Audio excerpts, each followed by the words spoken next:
Assalamualaikum warahmatullahi wabarakatuh.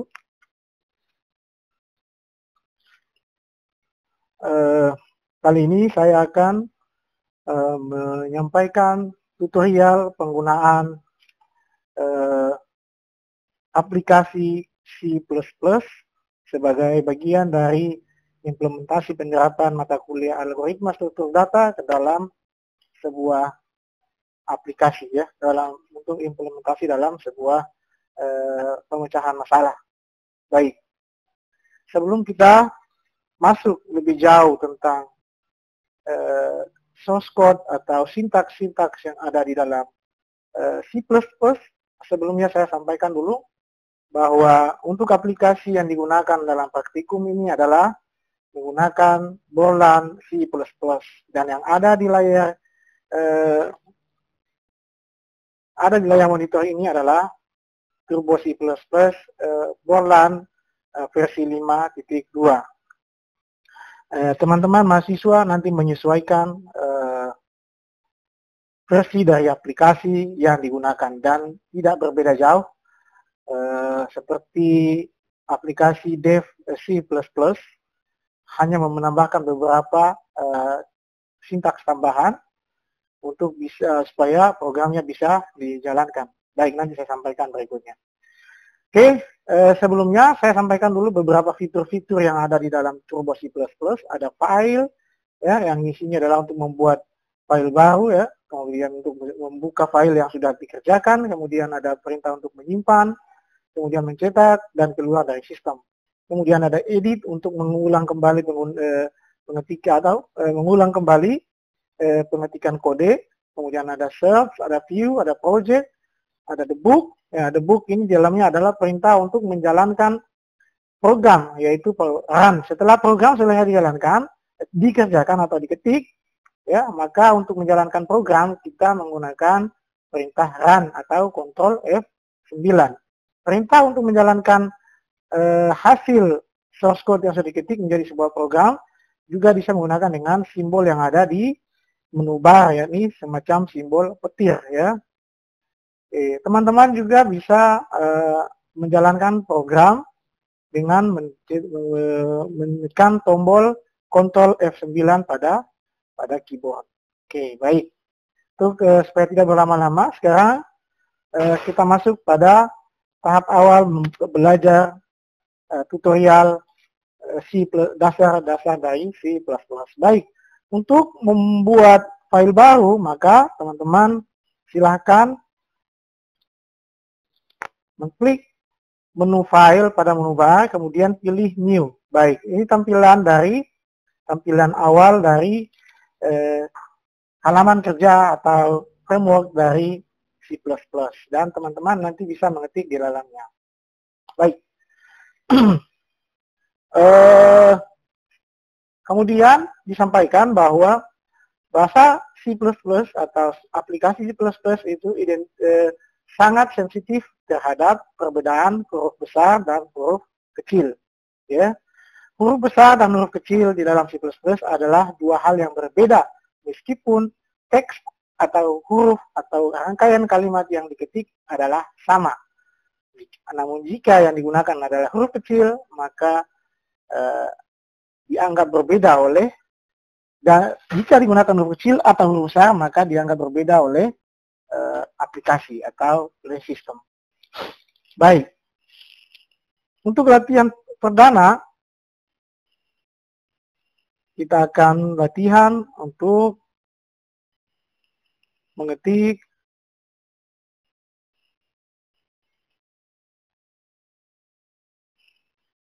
latihan dasar. Kita akan mengetik perintah untuk mencetak tulisan hello world ke layar. Baik. Langkah yang pertama adalah mengetik perintah include QStream .h.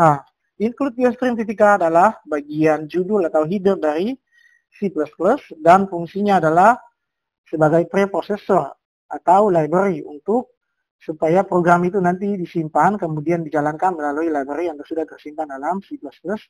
Ya. Bagian header ini menyesuaikan dari apa yang mau dikerjakan, ya.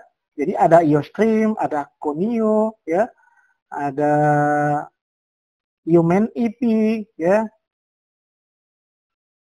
Ya, jadi bagian library itu sangat banyak. Kemudian kita tambahkan lagi include Conio .h. Kemudian kita masuk ke bagian utama dari C++, ya, ketik void main, kemudian diikuti dengan kurung tutup kurung. Kemudian kita masuk ke bagian deklarasi atau ya penyampaian deklarasi atau pernyataan yang dimulai dengan kurung kurawal buka. Kemudian kita tambahkan baris komentar. Baris komentar ini tidak berfungsi, ya. Dia hanya memberikan informasi. Makanya tandanya warna biru, kemudian ditambahkan dengan backslash sebanyak 2 kali di belakang. Maka baris kode itu tidak berfungsi.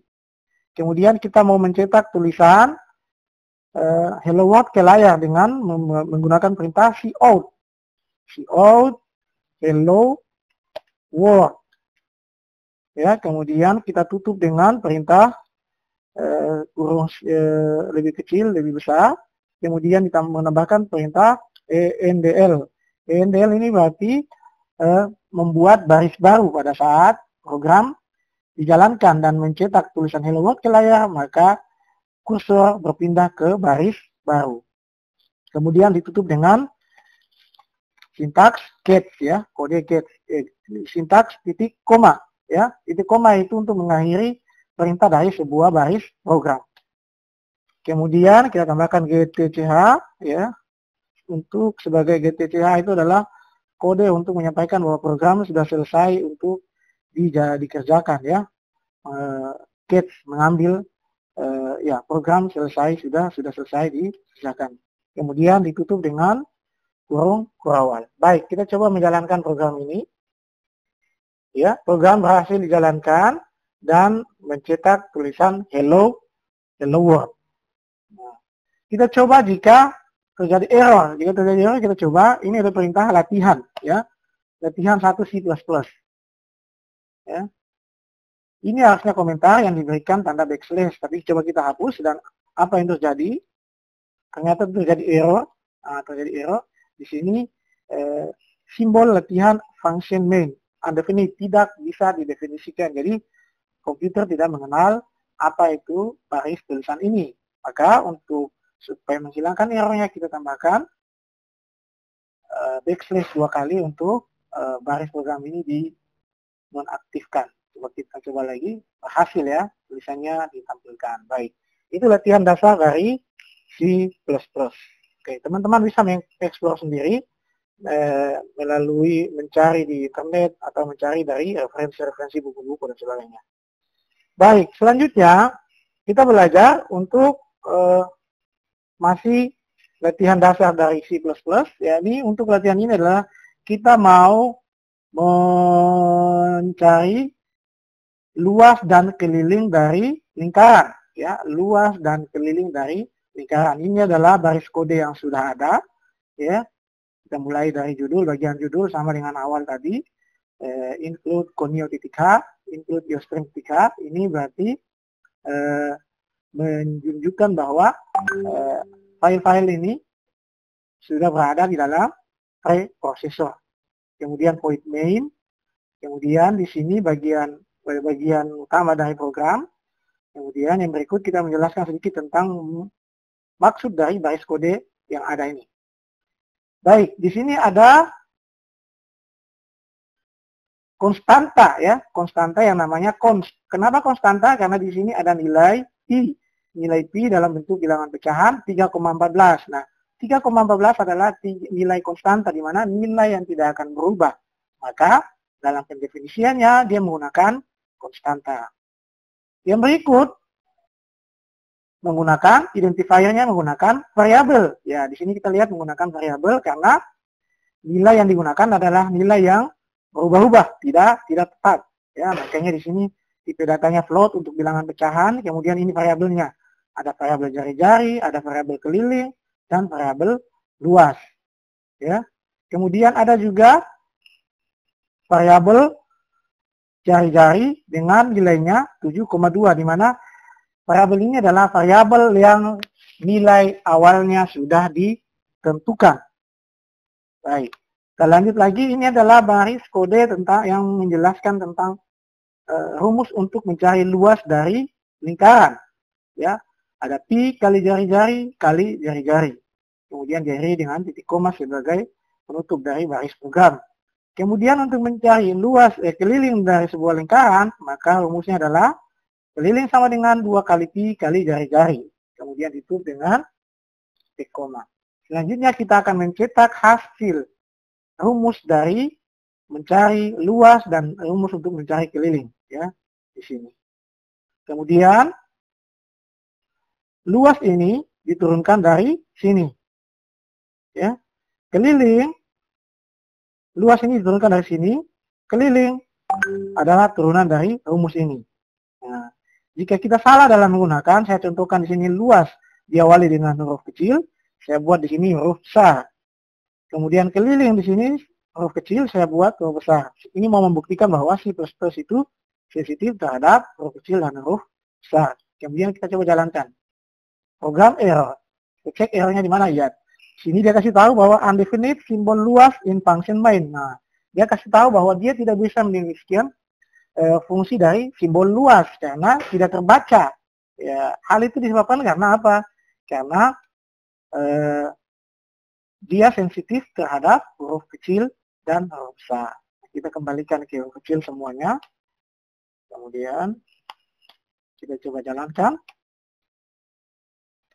Berhasil. Program berhasil dijalankan dan ini adalah tampilan untuk mencari luas dan keliling dari lingkaran.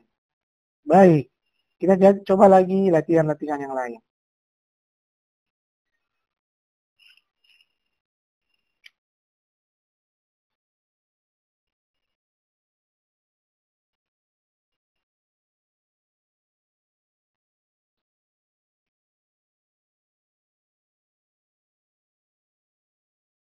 Baik, ini ada contoh kasus.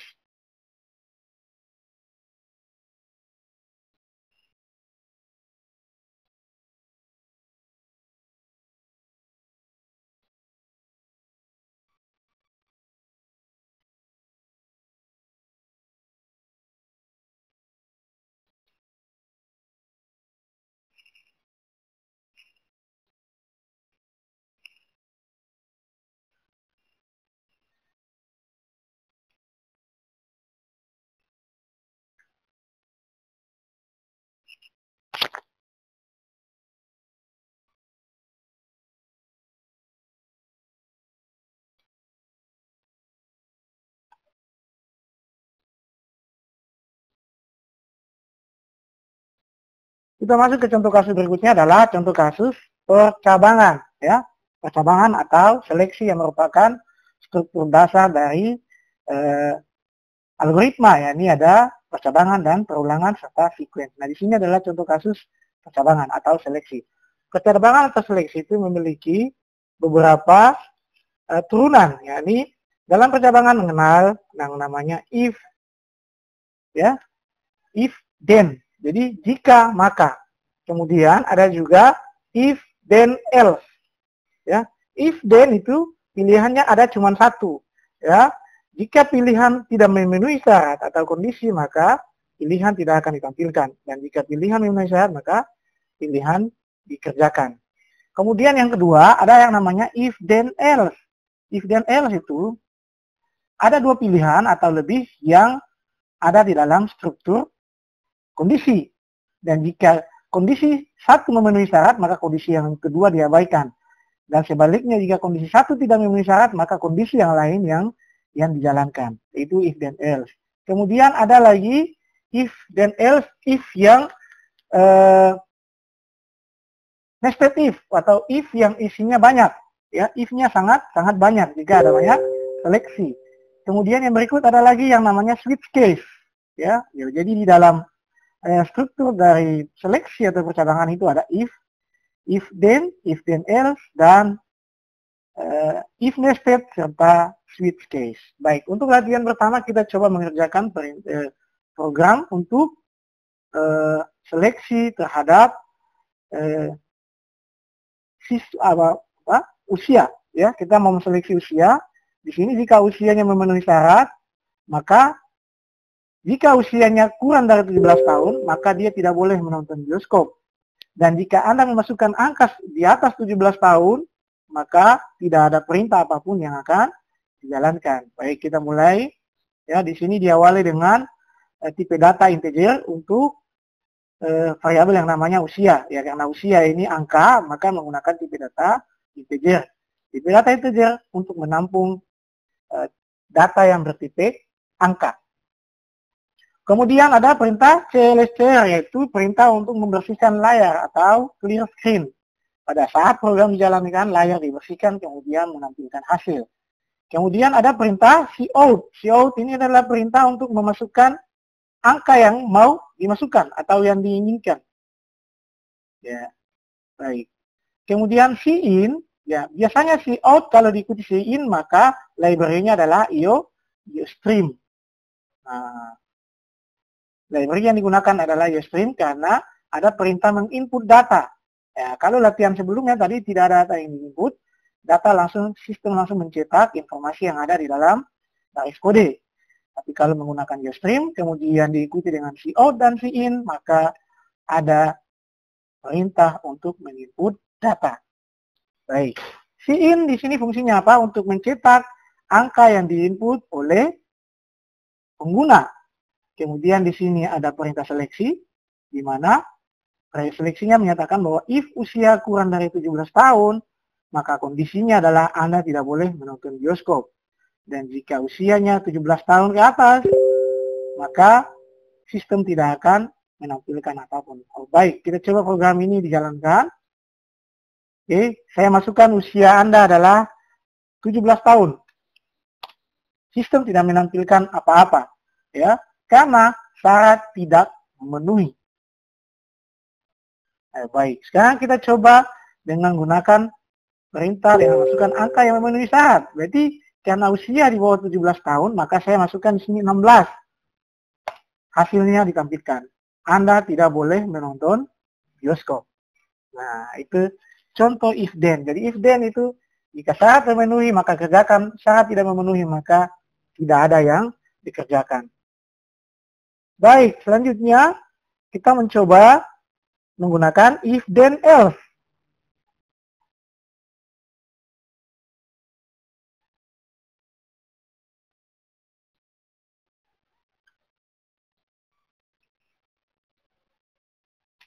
Baik, di sini kita tambahkan perintah if else. Ya. Pada latihan yang pertama tadi cuma sampai di sini, if usia kurang dari 17, Anda tidak boleh menonton bioskop. Kemudian kita tambahkan lagi di sini perintah else. Else itu selain dari itu. Jadi tidak terpaku pada usia di bawah 17 tahun. Kalau sudah ada perintah else, berarti teman-teman bisa memasukkan angka di atas 17 tahun. Ya, ini struktur seleksi yang mengandung yang isinya adalah if then else. Jika maka selain dari itu. Oke, baik. Kita coba jalankan perintahnya. Baik, kita masukkan usia 17 tahun, maka Anda boleh ke bioskop belikan 1 tiket buat asdos.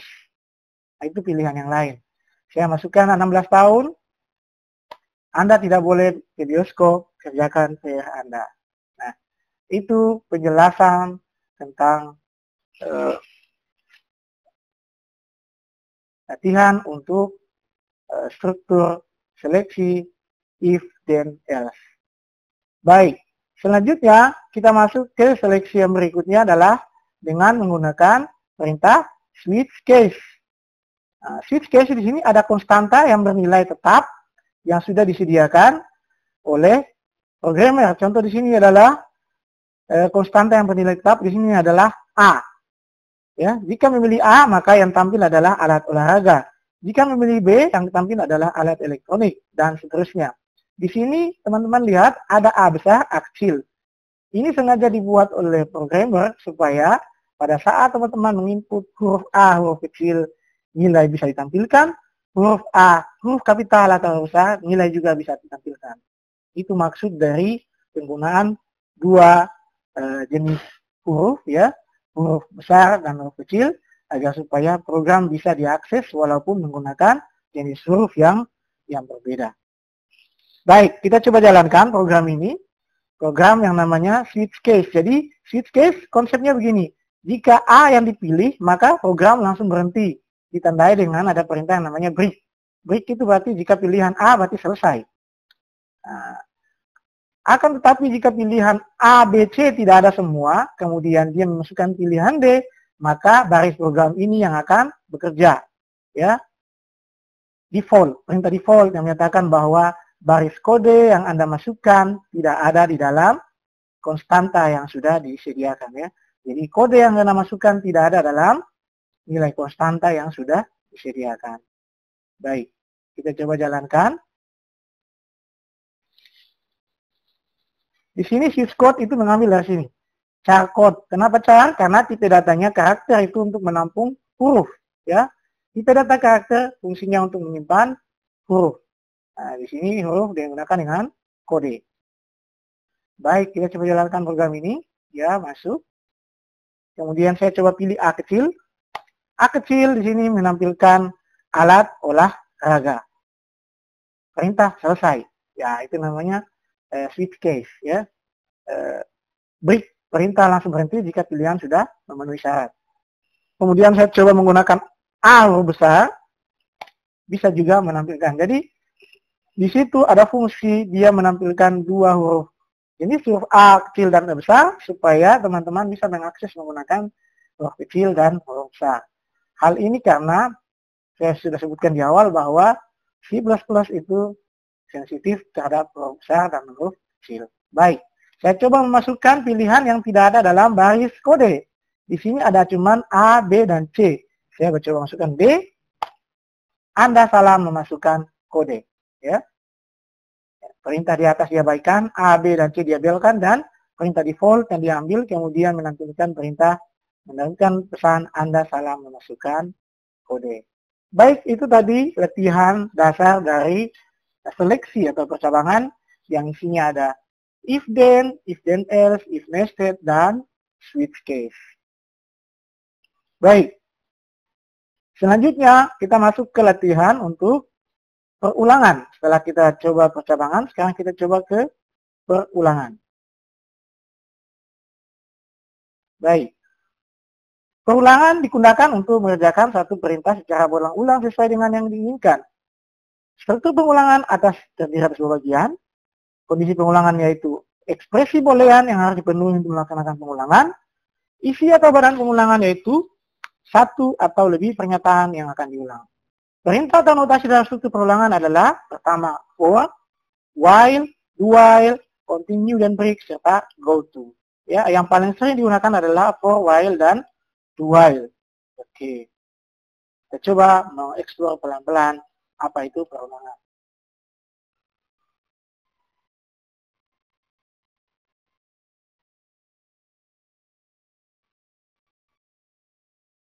Baik, kita coba melihat contoh baris kode atau sintaks dari perulangan.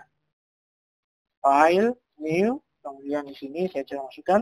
Nah, di sini ini adalah contoh penggalan perulangan yang menggunakan perintah yang namanya for. Lihat for. Ya. Baik, kita mulai dari atas. Variabel di sini variabel yang bernama variabel A dengan tipe data integer. Berarti kita mau menampung nilai A yang isinya adalah angka. Baik. Kemudian for A sama dengan 0. Ini dia menyebutkan bahwa nilai A untuk sementara adalah 0. Kemudian dia memberikan batas nilai dari A atau indeks. Di sini dia kasih tahu bahwa A itu kurang atau sama dengan 10. Berarti maksudnya dia akan mengurutkan angka mulai dari 0 sampai dengan kurang dari 10. Kemudian A++ ini adalah mencacah angka, ya. atau ascending, ya. A++ itu adalah untuk mencacah angka mulai dari 0 sampai dengan batas nilai yang sudah ditentukan di sini, yakni A kurang dari 10. Setelah itu kita mencetak nilai A. Baik, kita lihat hasil layarnya seperti apa. Lihat, ya, sesuai dengan rumus A sama dengan 0, ini 0, ya. Kemudian A kurang dari 10, ya, jadi di sini karena kurang sama dengan, maka angka 10 juga ditampilkan. Jika kurang saja, maka angka 10 tidak akan ditampilkan. Kemudian A++. A++ maksudnya di sini adalah 0 tambah 1 sama dengan 1. 1 tambah 1 sama dengan 2, 2 tambah 1 3 sampai selesai, 9 tambah 1 dengan 10. Kenapa berhenti di 10? Karena di sini syaratnya adalah A lebih kecil sama dengan 10. Maka program berhenti di angka 10. Baik, itu contoh perulangan dengan menggunakan perintah for.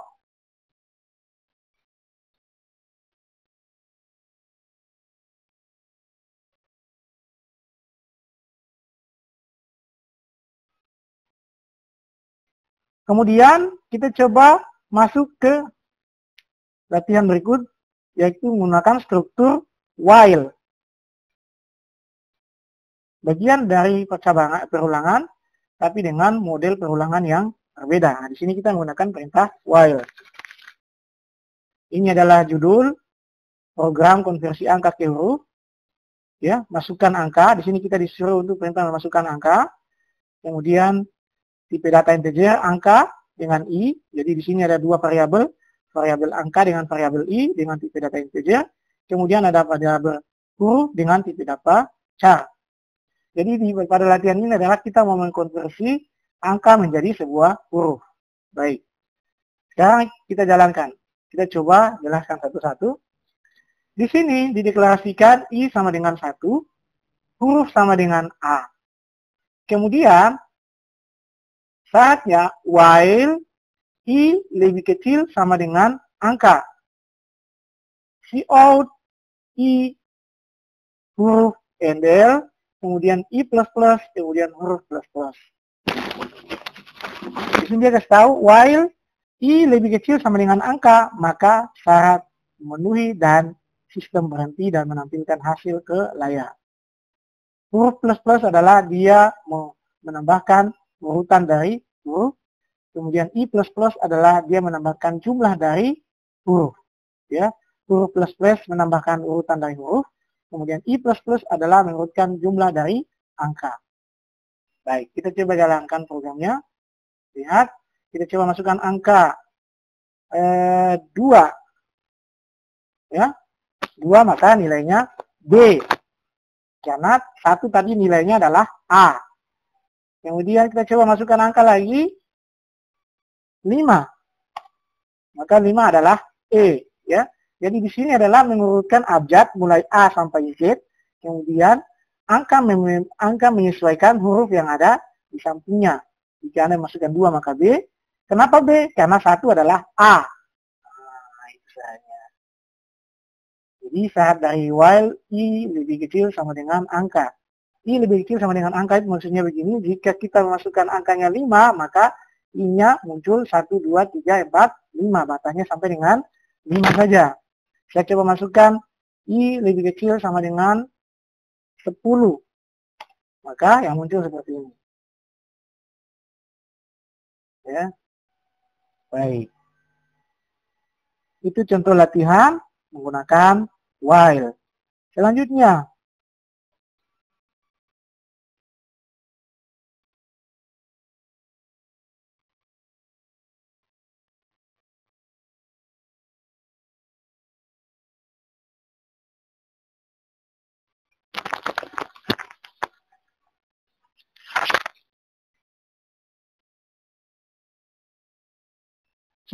kita masuk ke latihan array. Array adalah kumpulan data yang bertipe data sama atau homogen.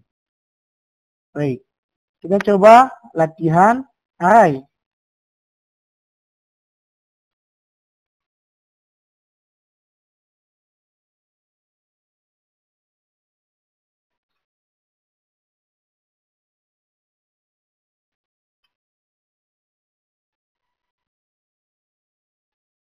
Baik, di sini array dengan variabelnya bernama ujian. Ini areal tipe areal dimensi 1 ya, karena kelihatan dari nilai yang tampilan hanya cuma 1, 5 ya. Jadi tipe data integer, variabel namanya ujian, kemudian nilai array-nya adalah 5. Kemudian di sini dia menggunakan perulangan for ya. int k sama dengan 0, k lebih kecil dari 5, k plus plus. Jadi maksudnya begini. Variabel k-nya itu masih bernilai sama dengan 0. Kemudian k lebih kecil dari 5, berarti urutan angkanya itu adalah lebih kecil dari 5. Kemudian k plus plus itu berarti dia menghitung k mulai dari 0 sampai lebih kecil dari 5. Oke, sekarang kita coba masukkan data nilai ujian. Kemudian SIM-nya adalah ujian, dia ambil dari sini. Kemudian tampil data array, for int j sama dengan 0, j lebih kecil dari 5, j plus plus. Nah, jadi ini untuk menginput data array. Input data array menggunakan k sama dengan 0, k lebih kecil 5, k plus plus. Jika untuk menampilkan data array, maka menggunakan perintah j sama dengan 0, j ada lebih kecil dari 5, dan j plus plus.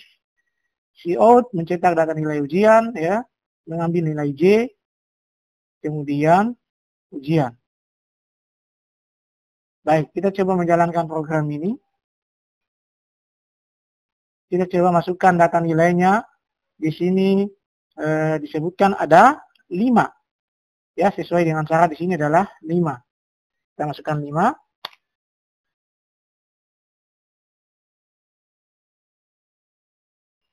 Coba di sini 10, 15, 16, 19,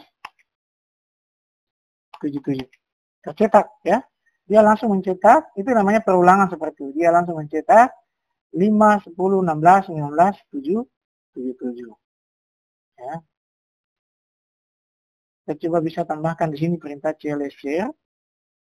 clsshare. Apa yang terjadi?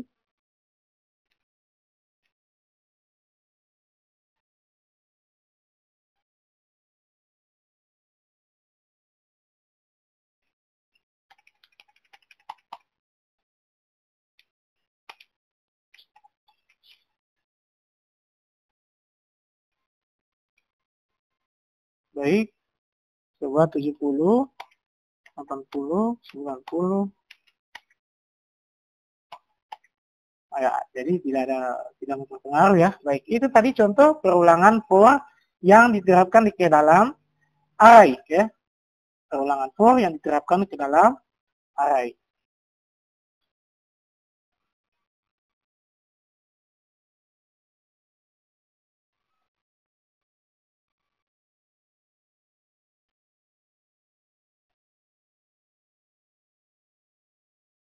Baik, itu mungkin tutorial dasar C++ yang bisa disampaikan pada pertemuan hari ini. Dan kita akan membuat tutorial-tutorial berikutnya untuk materi-materi yang berbeda. Sekian, Assalamualaikum warahmatullahi wabarakatuh.